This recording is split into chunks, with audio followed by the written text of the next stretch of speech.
Around 9,000 years ago, somebody cut a hole in another person's skull. No anesthetic, no idea that germs existed, a sharpened stone, and somebody's head. And the person lived. We know they lived because the bone grew back around the edges of the hole. This was not an execution. It was not a punishment. This was treatment.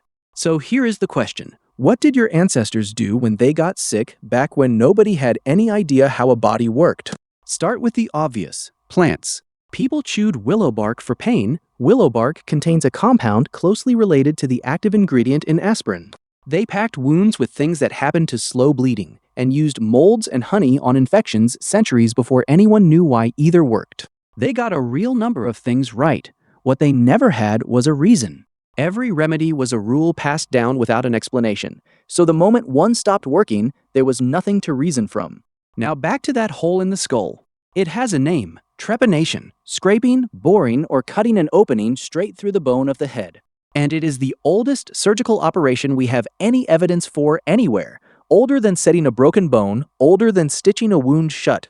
It was also not rare. More than 1,500 trepaned skulls have been found around the world. In some Neolithic collections, 5 to 10% of all the skulls have a hole in them. 5 to 10%. No anesthetic, no antiseptic, no understanding of infection. So you would assume it was a death sentence or something done to a body after death. It was not. Bone tells you whether someone lived. If the edges of the hole are sharp, they died. If the bone has grown back and smoothed over, they survived and kept living long enough to heal. In European Neolithic series, around 72% of trepanations show partial or complete healing. 72% survived having a hole cut in their skull thousands of years before anyone knew what a germ was. And they were not doing it at random. Many appear alongside skull fractures, which suggests it was done to relieve pressure, drain blood, or take out fragments of broken bone. Which is, broadly, still why it is done today. The plants, the drilling, the shamans. None of it is the main answer. The main answer is much less impressive and much more difficult. Someone had to look after you. In a cave in northern Iraq, archaeologists found a Neanderthal man who died somewhere between 45 and 70,000 years ago. He is usually just called Shanidar I. By the time he died, he had lost most of his right arm. He had a badly damaged leg and would have walked with real difficulty. There is damage around his eye socket that probably left him blind on one side, and bone growth in his ears that would likely have made him deaf. One-armed, half-blind, probably deaf, barely able to walk. He lived into his 40s, which for a Neanderthal was old.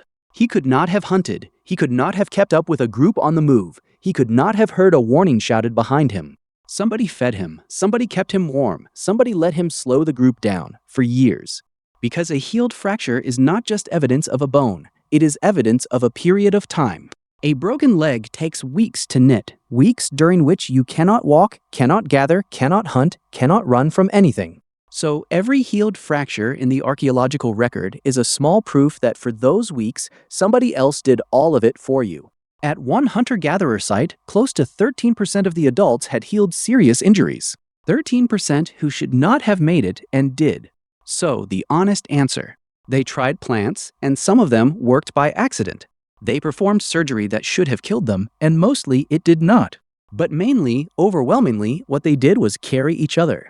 Not as a moral achievement, as a practical one. A group that abandons everyone who cannot contribute loses the person who knows where the water is in a bad year. Medicine, for most of human history, was not a substance. It was other people deciding you were worth the trouble. You have a pharmacy. They had a group. And the pharmacy is a very recent addition. I make videos on such questions every week. Subscribe so you get the answers.